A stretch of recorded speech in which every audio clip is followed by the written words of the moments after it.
और गल्ला लगा के तब तेरे में बैठी तो चारों दिशा हाहाकार मच गए।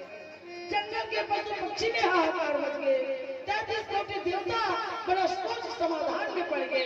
तब सब मिल के गाय लगी कैसे सत्यनारायण के गुल्ला भैया ने धागा लगावा दे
बहुत धन्यवाद। एक बार जोरदार ताली।